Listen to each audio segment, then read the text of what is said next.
സുഖം. പോലീസുകാർ ശരിക്കും പെരുമാറിയിട്ടുണ്ടെന്നാണ് തോന്നുന്നത്. നല്ലപോലെ. ഏതാ സാനു? ഓഫ് അയ്യോ സാനു വേനെന്താ? നല്ല വേനുണ്ടാ. ഹലോ, ഞാൻ പോരാ. ഓക്കെ, പെട്ടെന്ന് വരാം. എനിക്കൊരു ഓട്ടോ ഉണ്ട്. ഒന്ന് പള്ളുരുത്തി വെളിയിൽ വരെ പോകണ്ട്. അർജന്റാണ്. നീ ഇവിടെ നടക്കാനുള്ള ദൂരമല്ലേ ഉള്ളൂ. നിങ്ങൾ ചെല്ല്. സാനു രവിക്കുത്തിന് എന്തോ ഉദായിപ്പുണ്ട്. സത്യം പറയാന്ന് വച്ചാ അവൻ പോണേ പോത്ര. ഞാനില്ലേ നിന്റെ കൂടെ. ഷാനുവേ, നിന്റെ ലൈനില്ലേ? അവള് വീണ്ടും വീട്ടിലോട്ട് വന്നിട്ടുണ്ടാ. മഹാജനവാടിയിലെ കംപ്ലീറ്റ് ആൾക്കാർ അവിടെ ഉണ്ട്. അവിടെ ആകെ ഒച്ചപ്പാടും ബഹളമാണ്. മൊത്തം ഒന്ന് ഫ്ലാഷ് ആക്കിയിട്ടേ അങ്ങാട് വരാ പെട്ടെന്ന്. അവളെ വണ്ടിയെ വന്നേച്ച് വേഗമൊക്കെ ആയിട്ട് ആരെയും മൈൻഡാതെ അകത്തോട്ട് പോണതാ ഞാൻ കണ്ടത്. അവൾക്ക് പിന്നെ വിഷമില്ലാതിരിക്കുക. അവള് ജീവിക്കണ തന്നെ സാനുവിന് വേണ്ടിയിട്ടാണ്. ഇവൻ ഇമ്മാതിരി ചെറ്റത്തരം ചെയ്യുന്ന അവൾ ഓർത്തിട്ടുണ്ടാവുക. ആൾക്കാരുടെ ഇടയിൽ വെച്ച് അപമാനിച്ച ജമീലാന്റെ പോകൂടി നീ ഒരു കാലത്ത് ഗതി പിടിക്കില്ല. സർപ്രൈസ് ഉണ്ട്.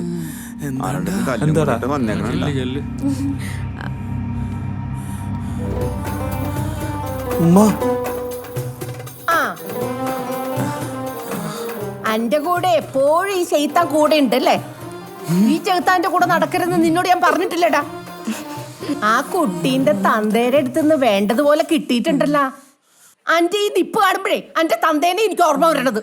മൂപ്പർക്ക് നാട്ടുകാരുടെ കയ്യിൽ നിന്ന് കിട്ടിയ തല്ലിന് വല്ല കയ്യും കണക്കുണ്ടാ. നല്ല ISI മുദ്രയുള്ള തടിയാണ് എന്റെ തന്തേൻ്റെത്. അത് തന്നെ നമുക്ക് നിനക്കും കിട്ടിയത്. അതുകൊണ്ട് നീ രക്ഷപ്പെട്ടു. പക്ഷെ മൂപ്പരെ തെങ്ങ് ചതിച്ചു. എന്നും ഞാൻ പറയാറുണ്ട് ആ തെങ്ങിന്റെ ചോട്ടിപ്പോയി മൂത്രമൊഴിക്കണ്ടാന്ന്. എന്നിട്ട് എന്തേ? ഇരുന്ന ഇരിപ്പിലല്ലേ ആ തേങ്ങ തലയിൽ വീണ് മയ്യത്തായത്. അന്റെ ലൈനടിയും അന്റെ മതില് ചാട്ടവും ഒക്കെ കോമു എന്നെ വിളിച്ച് പറഞ്ഞിട്ടുണ്ട്. ഉളുപ്പില്ലാത്ത ജാതി. അതിനൊരു തീരുമാനം എടുക്കാനാണ് ഇപ്പൊ ഞാൻ ദുബായിൽ നിന്ന് ഇങ്ങോട്ട് പറന്നെത്തിയത്. മനസ്സിലായടാ? ഇജ്ജ് സ്നേഹിച്ച പെൺകുട്ടീനെ എന്റെ മരുമോളായി എന്റെ പൊരയില് എന്നെ കൊണ്ട് കല്യാണം കഴിപ്പിച്ച് കൊണ്ടുവരും. എടാ കോമു, കല്യാണം ഉറപ്പിക്കാനായിട്ട് ഇവിടുന്ന് 2 ഓട്ടോറിക്ഷ നിറച്ച ആളുകൾ അങ്ങോട്ട് ചെല്ലുണ്ടെന്ന് പെണ്ണിന്റെ തന്തേനെ വിളിച്ച് പറഞ്ഞേക്കും. പോരാത്തതിന് തൊള്ളയ്ക്ക് രുചിയുള്ള വല്ല കുഴിമന്തിയോ നെയ്ച്ചോറോ ബിരിയാണിയോ അതും കൂടെ വാങ്ങി വെച്ചേക്കാൻ പറഞ്ഞേക്ക്. പിന്നെ ഈ പെരയുടെ പുറത്ത് നിൽക്കണ ഉളുപ്പില്ലാത്ത ശൈത്താന്റെ മക്കളോട് പറഞ്ഞേക്ക് വേഗം എന്റെ പെരേന്റെ മുമ്പിൽ നിന്ന് സ്ഥലം കാലിയാക്കാൻ. അല്ലെങ്കിൽ പണ്ടാറ വളപ്പ് ജമീലാന്റെ തനി കോണോ ഇവിടെ കാണും. സ്വഭാവം മാറിയത് ഗൾഫിൽ പോയതുകൊണ്ട് അവളുടെ ശരീരം മാത്രമേ നന്നായിട്ടുള്ളൂ. സ്വഭാവം പഴയതിലും കഷ്ടാണ്. ഓ, നീ ഒരിക്കലും ഗതി പിടിക്കില്ലടി.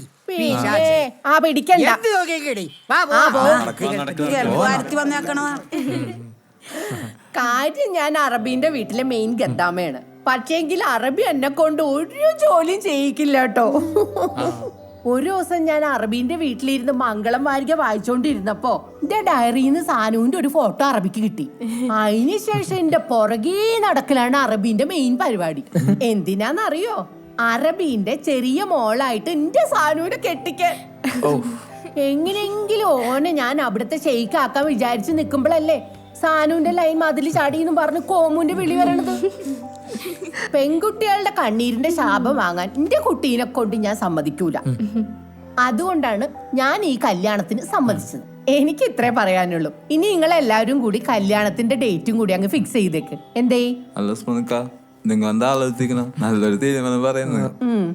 കുട്ടികളായിട്ടുള്ള ഇഷ്ടം മനസ്സിലാക്കാതെ ഞാൻ എന്തൊക്കെയോ അപ്പോഴത്തെ വിഷമത്തില് ചെറുതായിട്ടൊന്ന് തല്ലി. അതൊന്നും സാറില്ല. നിങ്ങളുടെ സ്ഥാനത്ത് ഞാനാണെങ്കിൽ അവന്റെ 2 കാലം തല്ലി ഓടിക്കും. നമ്മുടെ ഷാനു നല്ല ചെക്കനാ. ഒരാളെ കൊണ്ട് ഒരു പേരുദോഷം ശരിയാ. എല്ലാ ചെറ്റത്തിലും ചെയ്യുന്നത് ഇവനാ. നീ തന്നെ. നിങ്ങളെല്ലാരും കൂടെ ഇങ്ങനെ ആലോചിച്ചിരിക്കാതെ കല്യാണത്തിന് വേണ്ടി നല്ലൊരു ദിവസം കണ്ടെത്തി. അതാണ് നല്ലത്. അങ്ങനെയാണെങ്കിൽ 5-ാം തീയതി പെരുന്നാള്, അത് കഴിഞ്ഞിട്ട് അടുത്ത മാസം ഫസ്റ്റ് ഞായറാഴ്ച 9-ാം തീയതി. അത് ഓക്കെ അല്ലേ?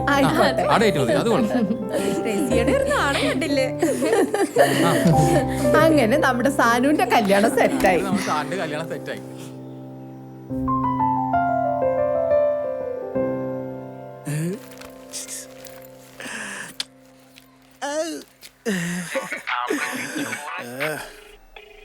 പക്ഷെ നീ പണ്ടാരത്തിന് എങ്ങനെയെങ്കിലും തലേന്ന് ഒഴിവാക്കി തരുമോ? ഹലോ ഷാനുകാക്ക ഇവിടെ എല്ലാവരും നമ്മുടെ കല്യാണം നിശ്ചയിച്ചോണ്ടിരിക്ക. ഇനിയെങ്കിലും എന്നോട് പറ ഐ ലവ് യു എന്ന്. എടി റസിയെ, ഞാൻ കുറച്ച് തിരക്കിലാടി. ഐ ലവ് യു എന്ന് പറ. ആ, I love you. I love you too. അവള് പോയാ? അറബീനെ കല്യാണം വിളിക്കണ കാര്യം ആലോചിച്ച് ടെൻഷൻ അടിച്ച് ഇപ്പളേ എന്റെ പ്രഷർ കൂടുന്നുണ്ട്. മൂപ്പരുടെ ഏറ്റവും വലിയ ആഗ്രഹമായിരുന്നു ബുർജ് ഖലീഫയുടെ മോളി വെച്ച് രണ്ടാളുടെ കല്യാണം നടത്തണത്. ആ പടച്ചോന്റെ വിധിയല്ലേ, നമ്മളെ കൊണ്ട് തടുക്കാൻ പറ്റുമോ? അല്ലേ സൂറേ? അതന്നെ. എന്നാ നമ്മള് പോവാ. ചക്കരപ്പന്തലേ ഉമ്മച്ചി പോവാണേ. ഉമ്മ എന്നാ നമുക്ക് ഇറങ്ങാം. സ്നേഹമുള്ള വർഗങ്ങളാ നമ്മുടെ ഷാനുവിന്റെ ഭാഗ്യം. ഞാനൊരു കോയായത് നന്നായി, അതുകൊണ്ടല്ലേ ഈ കല്യാണം വിളിച്ചത്. എനിക്കിട്ട് പണ്ടാര സൂറേന എന്നതാ കുരുപ്പങ്ങൾ എന്തീ കാണിക്കണത്? സൈലേ സൈലേ, സെറ്റായിട്ടോ, സെറ്റായി. നമ്മളെ സാനുവിന്റെ കല്യാണം സെറ്റായി. ആണാ? ഞാൻ വിചാരിച്ചേ നിങ്ങളെല്ലാവരും ഇടിയും കൊണ്ട് തൂറിയേ വരുവുള്ളന്ന്. ഓടി അവിടുന്ന്. ബിരിയാണി എന്നാ വാട്ടോ. അവളോട് ചിലക്കാൻ പോട്ടെ. കൂശിമ്പി പെണ്ണുപിള്ള. ബാബൂട്ടാ, ബാബൂട്ടാ, സാനു, നീ പ്രേമിച്ച പെണ്ണിനെ ചോദിക്കാൻ ചെന്ന നിന്റെ ഉമ്മാരെയും ബന്ധുക്കാരെയും പെണ്ണിന്റെ ബാപ്പ ഓടിച്ചിട്ട് തല്ലിന്നൊരു വാർത്ത ഉണ്ടല്ലടാ നാട്ടില്. ഒന്നുമില്ലെങ്കിൽ ഈ പ്രേമിച്ച പെണ്ണല്ലടാ. നീ അന്തസ്സുള്ളവനായിരുന്നെങ്കിലേ ആ പെൺകുട്ടിയെ വിളിച്ചിറക്കി കൊണ്ടുവരണായിരുന്നു. അതെ, എനിക്കിട്ട് അധികം അന്തസ് ഉണ്ടാക്കാൻ നിങ്ങൾ നിക്കണ്ടാട്ടാ. ഞാൻ പ്രേമിച്ച് എല്ലാ പെൺപിള്ളേരെയും വിളിച്ചിറക്കിക്കൊണ്ട് വരാൻ നിന്നാലേ ആ കൂട്ടത്തിൽ നിങ്ങൾ 3 പെൺമക്കളും കാണും. പിന്നെ ഞാൻ ശരിക്കൊന്ന് മനസ്സ് വെച്ചാലുണ്ടല്ല, നിന്റെ ഭാര്യ എന്റെ കൂടെ ഇറങ്ങി വരും. കാണടാ എനിക്ക് കാണാ. ഇതാ നിന്റെ ജ്യൂസ്, നീ എന്നെ കുടിച്ചോ. എനിക്ക് വേണ്ടോ തന്റെ ആപ്പിള്? നല്ല ആപ്പിളാണോ? നല്ല സാധനാണേ. വേണ്ടെന്ന് എന്റെ കോപ്പിലാപ്പിള്. പോത്തേതോ മണ്ണകുന്നാച്ച അവന്റെ ഒരു ആപ്പിള് വേണ്ടായിരുന്നു.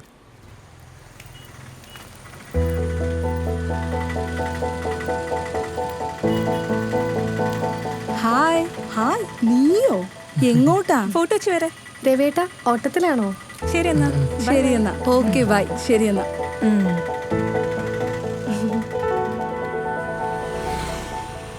വലൈക്കും സലാം. മോളെ കല്യാണം ഉറപ്പിച്ചെന്ന് പറഞ്ഞു. ആടാ, പെട്ടെന്നൊരു ടീമോട് വന്നപ്പോ നമ്മളങ്ങോട്ട് ഉറപ്പിച്ചു. ചെക്കനെനിക്ക് അറിയാട്ടാ, മഹാലമ്പാണ്. അത് ഞാൻ അന്വേഷിച്ചിരുന്നടാ. അവരുടെ കുടുംബം വലിയ കോപ്പല്ല, നമ്മുടെ അത്ര സാമ്പത്തികം ഇല്ലാന്നുള്ളൂ, പാവപ്പെട്ടവരാ. ഞാനേ അങ്ങോട്ട് കല്യാണം പറയാൻ വേണ്ടി വരാൻ നിൽക്കായിരുന്നു. എന്തായാലും നോക്കി കണക്ക് ചെയ്, അങ്ങനെ ചെയ്താൽ എനക്കൊള്ളാം. അത് കുഴപ്പമില്ല, ഞാനത് വരാൻ നിൽക്കായിരുന്നു. എന്തായാലും ഉഷാറാവട്ടെ പരിപാടി. വലൈക്കും സ്ലാം. ഏതവിടെ കൊടുത്താ? ഉറപ്പാണല്ലോ. ആ